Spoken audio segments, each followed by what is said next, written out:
Hello, everybody. My name is Ethan Perez, and today I am paying tribute to Ronald Reagan. This was my favorite American president, and he was the 40th president of the United States. But he was not just my favorite president. He was honestly America's favorite president in recent history. As you can see against Jimmy Carter, Ronald Reagan got 489 electoral college votes against him. This was just a landslide.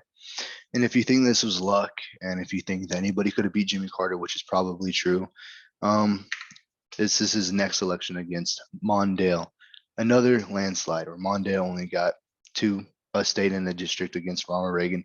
I mean, just two times in a row is honestly unheard of, and it's unlike most candidates of our time in history. Landslides do not happen. Landslides do not happen like this normally, and Ronald Reagan was to achieve that because he was more than just an American president. Some of his achievements before that just go hand in hand into how much of a genuine good American patriot he was. He wanted to better this nation, and you can just see it in all of his actions previous.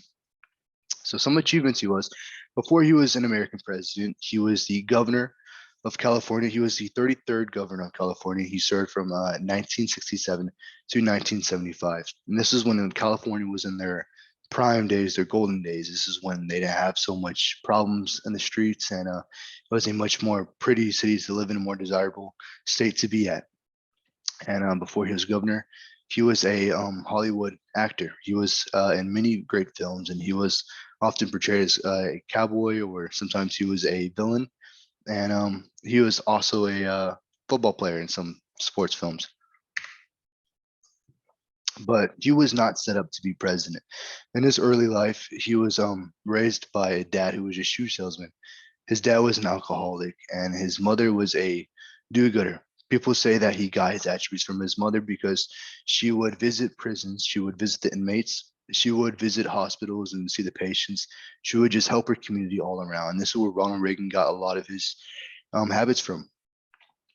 I mean, his father was someone who just could not rely on. He did not come from a financially stable house. When he was in college, he had to get two jobs to pay for his college. He had to rely on a scholarship that was just half paid for the rest of his college, and he paid some money home. So that's why he could just help his parents out when he could. He loved his parents, and he grew up in a devout Christian household.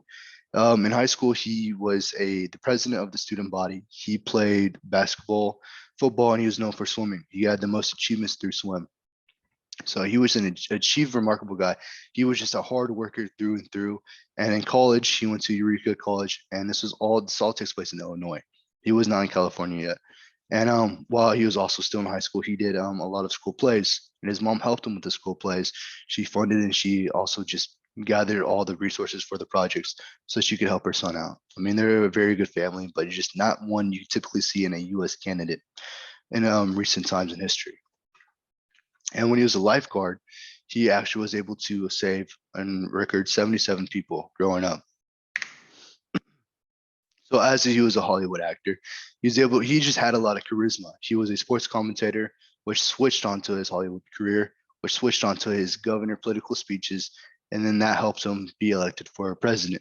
I mean, everybody saw this man. They saw how charismatic he was. They saw how much of a nice guy he was able to speak to people without making them feel belittled. And as a U.S. president, this is very important because most people like being united.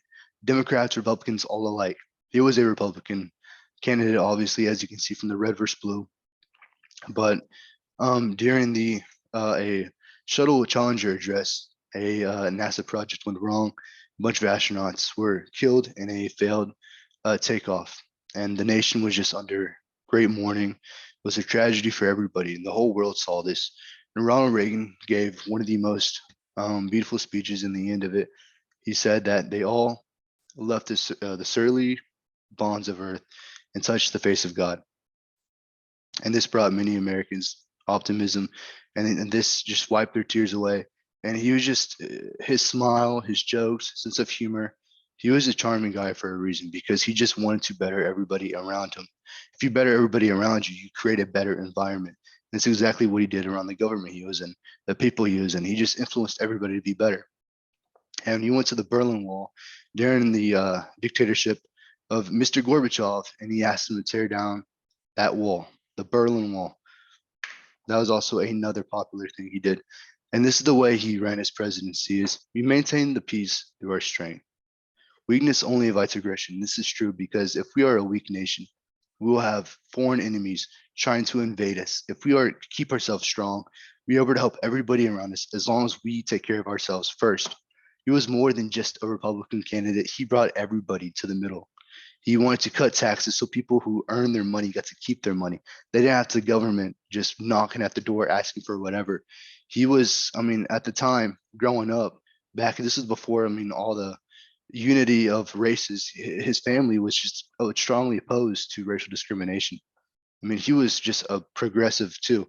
Republicans were very progressive at the time, and they still are. But he was just what a true Republican was, and what a great, genuine person was, in the head of the United States government. So this is why I chose to pay tribute to Ronald Reagan. He's just one of my favorite inspirations, and my family loved him too. And I heard stories about his reign all the time. So thank you for listening. That's been my speech.